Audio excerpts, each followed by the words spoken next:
On his way home from a routine trip to the market, a man suddenly froze when he heard a faint sound coming from near the row of old trash bins.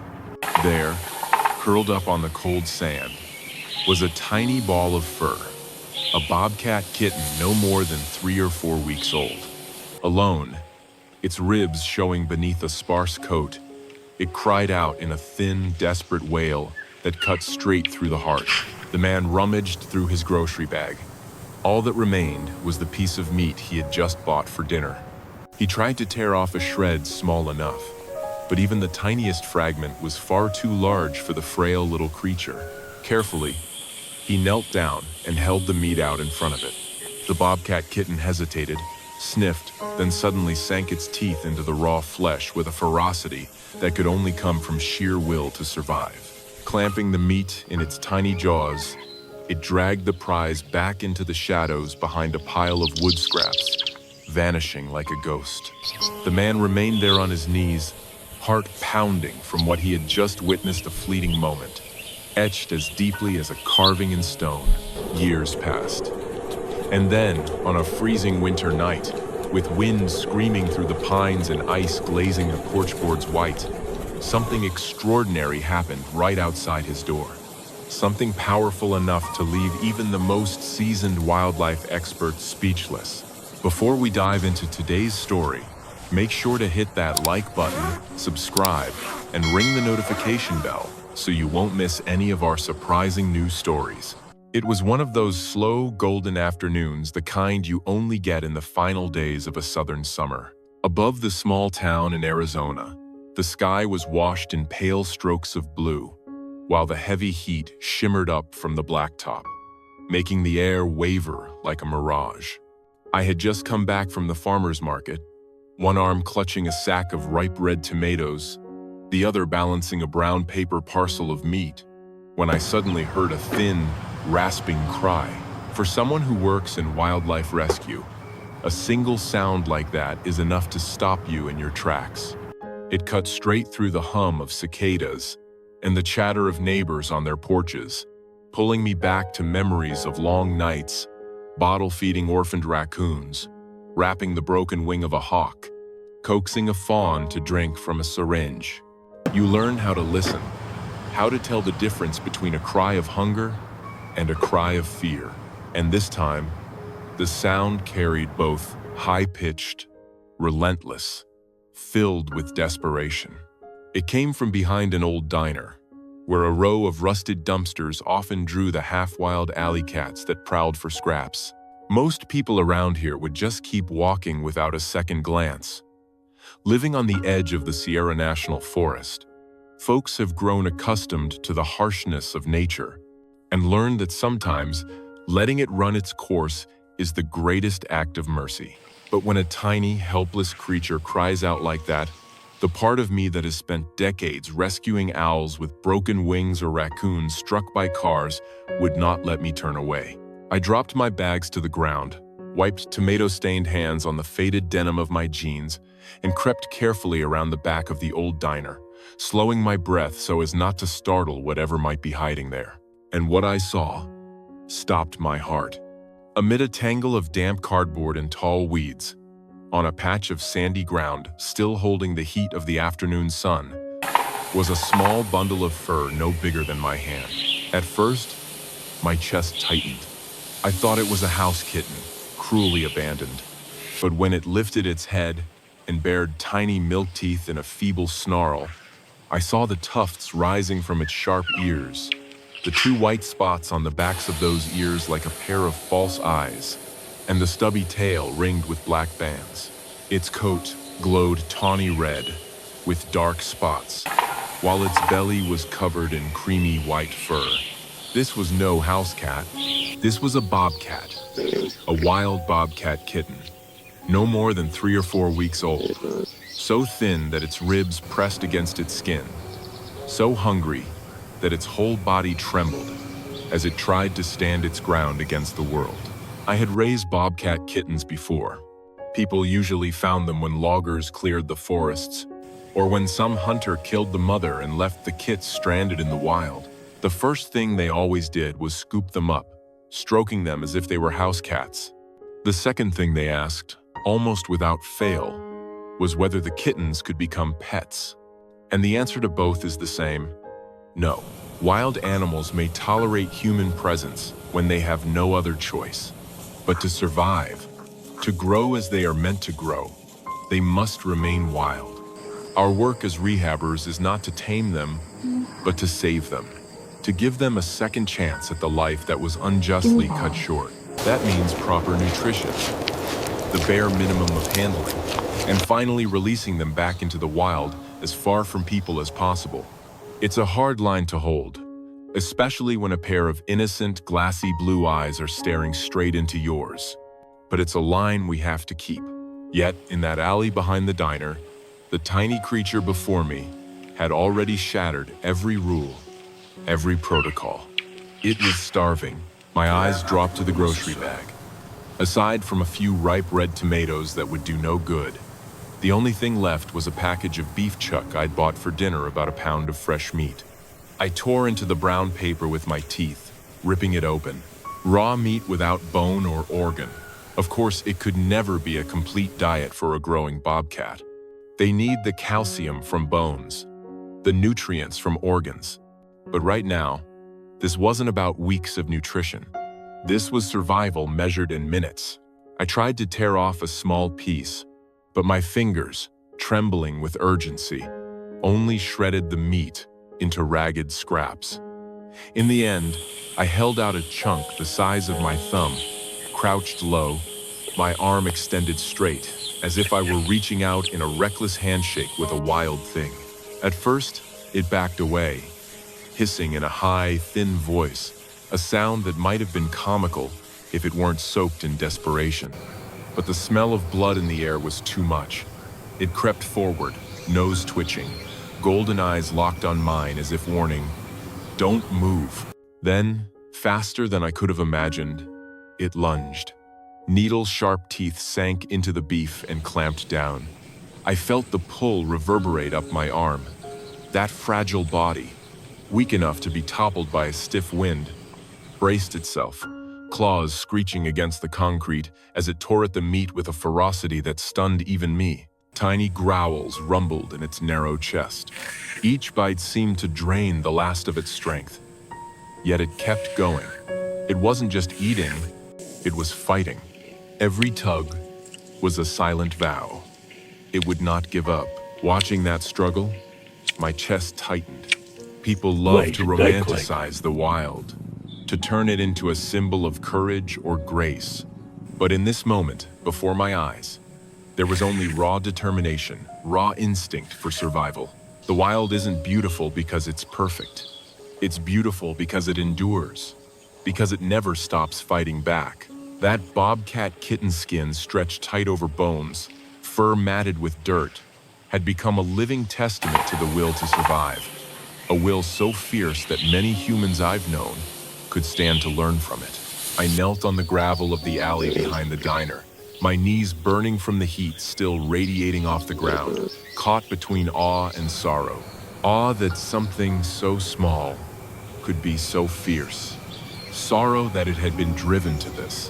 When it had gathered enough strength to drag the meat away, the little one clamped its tiny jaws around the slab and, with a monumental effort, pulled it into the darkness behind an overturned crate. A flash of spotted fur, a whip of that stubby black-banded tail, and then it was gone, swallowed whole by the heavy dark.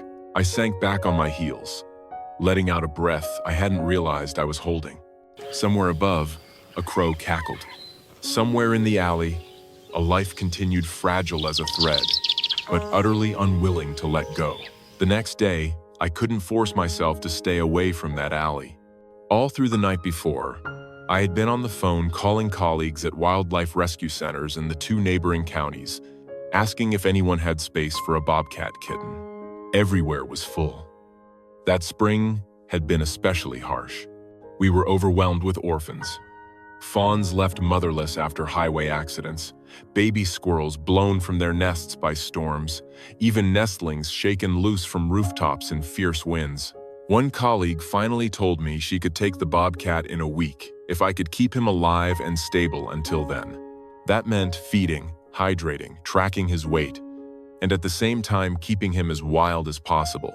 It sounded like a paradox, but I drove back into town with formula designed for carnivores, a few plastic syringes, and a rough plan. He was still there, in the same spot. His eyes were brighter now, but his body no less gaunt.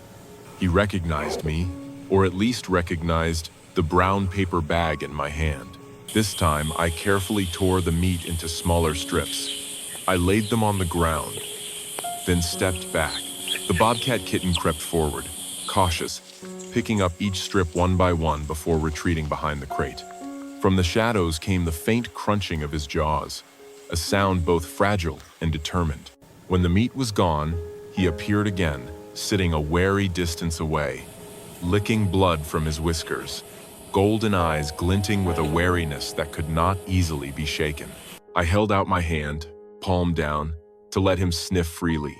He stepped closer, hesitated for a moment, then, to my surprise, lowered his head and pressed his forehead lightly against my fingers. I scratched gently between his ears, a gesture I had made with hundreds of cats before. Instead of striking out, he leaned in closer.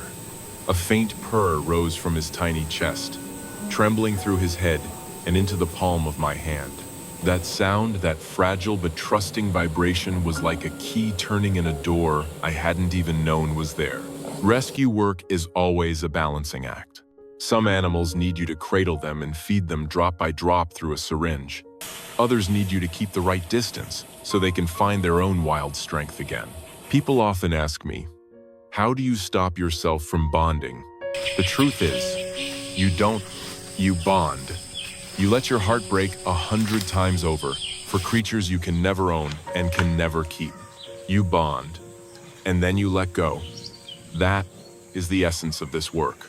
But when that Bobcat Kitten rolled onto his side and batted at my finger with tiny claws like a house cat, I knew something inside me had shifted. He was no longer just a creature in need. He was an individual with a personality of his own, a presence that was uniquely his. In those golden eyes flickered a glint of mischief. His paws were oversized for his thin frame, with tufts of soft fur sprouting between his toes. On his shoulder was a darker patch of fur, as if a fingerprint had been pressed into his coat. Even wild animals are made of details, and when you look long enough, those details weave into a story. The more you see, the more deeply you care. So focused was I that I never heard the footsteps until a woman's voice came from behind me, tinged with laughter. "What on earth are you doing back here?" I jumped. In that split second of distraction, a shadow darted past my vision. When I turned back, the Bobcat Kitten was gone. The only sign of his presence was a scatter of sand, displaced by tiny paws. My neighbor stood there, her expression shifting from curiosity to concern as she realized the seriousness on my face. Was that a bobcat?" she asked, her voice dropping. "Yes," I replied. "A kitten. Orphaned." Her eyes widened. "What are you gonna do with it?" "The same thing I always do," I said softly. "Try to keep it alive, and then let it go." She shook her head, as if unsure whether to admire me or pity me, then tucked her bag of vegetables under one arm and walked quietly down the alley. I gathered my things and headed home, my heart heavy, because I knew this was no ordinary rescue. A bobcat kitten doesn't just need food or water. They need their own kind siblings to wrestle with, to learn the limits of a bite, to practice stalking and attacking, to tell the scent of prey from the scent of predator. Without that, their wild instincts can too easily fall short. Raised in isolation, these fragile creatures often become imprinted on their caregiver. They grow too bold around people, and that is nothing less than a death sentence once they are released back into the wild.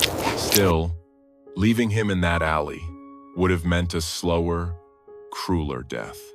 I chose the lesser of two evils. I live in an old wooden farmhouse on the edge of the national forest. It once belonged to my grandparents, a place where the scent of pine resin, oak leaves, and damp earth always lingers in the air. The porch boards creak underfoot, and the screen door groans with every swing. Out back, down a path of flagstones, stand the enclosures I've built over the years of this work. Solid wooden frames with wire mesh stretched tight across the top. Inside each pen are climbing logs, perches, deep water bowls, and patches of shade for hiding. Those enclosures have sheltered all manner of lives. A hawk with a broken wing, relearning how to fly in a narrow space. Fox kits, discovering how to pounce through the rough housing of instinct. A young otter that needed daily swims to build its muscles. It's not a zoo, it's a halfway house between tragedy and freedom. For the Bobcat Kitten, I chose the smallest enclosure to start with. I laid down dry straw for warmth, set up a few branches for climbing, and placed a dark wooden box to serve as a den where he could hide. I even lined the walls with tall grass cut from the field, so that if he leapt wildly, the impact would be softened. That evening, I returned to the alley with a live trap baited by the scent of fresh meat. I set it and waited, my back against the old brick wall, listening to the breath of darkness as it thickened. The sun slipped lower, the last light stretching into long shadows, washing the world in a tarnished, brassy gloom. At last, a faint rustle, a cautious footfall. A small whiskered face sniffed at the trap, then the whole body slid slowly inside. The spring snapped shut. I quickly draped a thick towel over the cage to ease his fear, then lifted it into the back of my truck. My heart pounded in my chest, louder than the little creature's hissing cries. The first week passed in a blur of crowded feeding schedules and midnight checks. Bobcat kittens at that age must be fed every few hours. Their digestive systems are so fragile that even the smallest mistake can mean the difference between life and death. Too much food, and it's diarrhea. Too little, and they fade away. Each morning, I placed him on a small scale, recording every change in ounces in a notebook, already smudged with tiny paw prints and blotches of formula. Slowly but surely, the numbers began to climb, from less than a pound to 2, then 3. The hollow look faded from his eyes. His once matted coat began to shine with a sleek gloss. He soon discovered the joy of water splashing across in a shallow pan, staring in fascination at the ripples, as if he had just created magic. He practiced pouncing on unsuspecting leaves, his hindquarters wiggling comically before the leap. He explored every corner of the pen, then climbed to the highest perch to survey his tiny kingdom, tail twitching, like a little flag fluttering in the wind. Whenever I stepped inside, he would hiss himself hoarse, which always made me smile. A wild bobcat should never greet a human like an old friend. He would growl until I set the food down, and only once I had stepped back far enough would he lower his head to eat. He was learning an important lesson, that humans meant food, but never affection. Each day, that truth cut a little deeper into my heart, but I knew it was the right path. 2 weeks later, my colleague at the neighboring county's rescue center called. A wildfire had swept through her area, cutting off all exits and forcing them to evacuate every animal. She told me she wouldn't be able to take the bobcat until fall. By then, I knew he couldn't remain confined to a small cage. He would need forests to roam, tall trees to climb, and miles of distance from the nearest porch. I was forced to make a decision. If I transferred him now to an unfamiliar facility, the stress could undo the fragile progress he had just made. But keeping him here would demand more resources than I had ever planned for, and every mistake, no matter how small, would be paid for in his chance of survival. That night, I sat on the wooden porch, listening to the forest speak. A barred owl called its familiar refrain, "Who cooks for you?" In the underbrush near the fence came the rustle of an opossum. Above, bats swept across the moonlit sky, their thin wings cutting the air as they chased moths. In the pen beside me, the bobcat's shadow slipped past the wire mesh, his body always in motion. The weight of responsibility settled deep into my bones. This wasn't like tending to a songbird, nor was it like bandaging a wounded rabbit. This was raising a predator, one that, when grown, could weigh up to 30 pounds, claim a territory stretching for miles, bring down rabbits, turkeys, and sometimes even a young deer. He was not a pet. He would never be a pet. He deserved more than a narrow cage. He deserved to live as nature had intended him to live.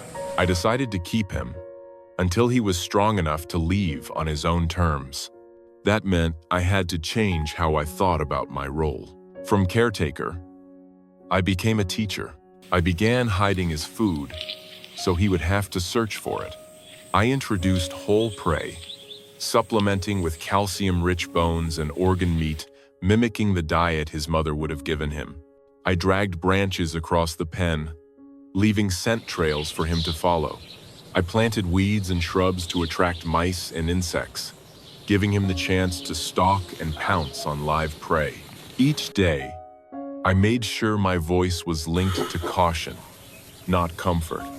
I spoke only when necessary, in a low tone, a reminder to myself that distance had to be maintained. I resisted the urge to scratch his ears or to laugh when he stumbled clumsily over his own unsteady paws. I let him wrestle with stuffed toys, leaping, clawing, and biting into fur-lined bags filled with feathers as if they were real prey. When he lost his baby teeth, I collected each one from the straw, keeping them as mementos, tiny crescents of ivory, curved and small enough to fit on my thumbnail, silent tokens of the wild creature's passage into growth. Time slipped by with the turning of the seasons. By late autumn, the first frost had silvered the grass. Maple leaves glowed like embers. Oak leaves shimmered bronze beneath the weak sun. The young bobcat's coat had thickened, velvet smooth, its spots sharper and more vivid than ever. He weighed nearly 10 pounds now, moving with a grace that was both breathtaking and unsettling to witness. On cold mornings, I often found him sitting motionless on the log, warmth rising from his fur like a faint wisp of smoke. On rare afternoons when the sun lingered, he curled in the shade, muscles twitching with fleeting dreams. At night, when the sky spilled with stars and coyotes howled across the ridges, he paced the pen, ears erect, body taut, as if ready to join the chorus of the wild. There was a restlessness in him, one no cage, no matter how strong, could contain. And then one morning, when I opened the pen to clean, he didn't hiss the way he always did. He didn't approach either. Instead, his golden eyes locked on the forest beyond the fence, as though some invisible force had just seized his soul. Every muscle, every breath in him reached outward, toward freedom. In that moment, I knew the time was drawing near. I spent the following weeks preparing. I called a wildlife biologist with the state agency, and together we arranged for a soft release, a gradual return to the wild, carefully managed. We chose a site deep within the national forest, far from any trail or road where people might pass. There was a year-round stream there, and a stand of old cedars sturdy enough to offer real shelter. At that spot, I built a transition enclosure out of rough-hewn logs and wire mesh, camouflaged, so it blended seamlessly into the forest canopy. One early morning, with fog still draped across the valley, I placed him inside a wooden crate and drove through the forest, my hands gripping the steering wheel as if to steady the pounding of my own heart. He never made a sound the entire ride. When we arrived, I opened the crate into the holding pen and stepped back in silence. He slid out low to the ground, whiskers twitching as he tested the strange new earth. He sampled the wind, ears flicking constantly, cautious. Yes, but not afraid. After a week, I returned at dusk with food, careful to leave as little trace of myself as possible. Then I unlatched the door to the transition pen and quietly stepped away, leaving the choice to him. The moment a creature you've raised walks away without looking back, it's like ripping the bandage off an old wound. It hurts, but within that hurt, there's healing too. He stepped through the opening, paused for a beat, with one paw still inside the pen. Then he lifted his head, and those golden eyes locked with mine. In them, there was no softness of a pet, no fear of something once caged. What I saw was quiet recognition that we had shared something, and now, that chapter was closing. Then he turned, slipped into the low brush, and was gone. For weeks afterward, I still drove out to that spot each evening, just to check for any new tracks around the transition pen. I strapped a motion sensor camera to a nearby tree. The camera caught deer stepping gingerly across the stream, raccoons rummaging under cover of night, and once, only once, a blurred, spotted figure flashed across the frame, moving with an unmistakable grace. It was him. The tail, fuller now. The shoulders, broader. He moved with a confidence that could not be mistaken. My throat tightened when I saw him grown, powerful, alive. And though I knew it was joy in its purest form, some small, selfish part of me still held a fragile hope foolish. Maybe that he remembered me, the way I still remembered him. The following year passed in the endless rhythm of rescue. 3 young owls blown from their nest by a storm. A litter of orphaned opossums after their mother was struck on the road. A red fox riddled with mange that took an entire winter to heal. Life went on. The seasons turned quietly, as they always had. Sometimes, on still nights, I'd sit on the porch and think of that bobcat. The wind through the pines sounded like him slipping through the underbrush. The crunch of dry leaves underfoot made me lift my head, waiting for that familiar dappled shape to appear at the edge of the dark. But he never came back, and I told myself that was success. A bobcat that doesn't return to people is a bobcat that has survived. Then one day, as autumn tipped toward winter and the first frost laid its pale veil across the fields, I heard something on the porch that made my heart stop. A soft thump, followed by a scrape, and then the unmistakable sound of fur brushing against wood. I eased the door open. Cold air rushed in, and there, in the yellow glow of the porch light, stood a bobcat the size of a large dog. His coat was thick and magnificent, gleaming like a mountain stream at dawn. His amber eyes burned steady, unblinking. In its jaws was a rabbit, fur still warm, body limp. Behind it, 3 smaller shapes tumbled in the dry leaves, wide eyes glowing with wonder at the world. Kittens. It's kittens. It laid the rabbit down at my feet, then lifted its head to meet my gaze. In that instant, time folded in on itself, past and present overlaid. I was back in that alley, kneeling down, offering a scrap of meat to a fragile, starving creature. Only now, that creature was grown a mother, and this time, she was the one bringing food to me. My knees gave out, jeans soaking up the cold seeping from the porch boards. Tears blurred my sight. "I remember," I whispered, voice breaking. She stepped forward and pressed her forehead against my chin just as she had years ago, when she first placed her trust in me. Only now, her head was larger, her frame solid, shoulders heavy with strength, her ears tilted back, long black tufts trembling. Through the thick pelt, I could feel the living power of her muscles flex and release. My hand trembled as I scratched gently behind her ear, the very spot where a white patch of fur had been when she was a kitten. She leaned into the touch, then slowly eased back. One of the 3 bobcat kits crept forward, emboldened by their mother's calm. It batted playfully at my shoelace, then startled itself and leapt backward, leaving me laughing and crying in the same breath. I reached out a finger, brushing the tip of its nose. But instantly, the mother loosed a low, steady growl, a warning that needed no translation. I withdrew my hand at once. They were her young, not mine. They needed to learn to fear people.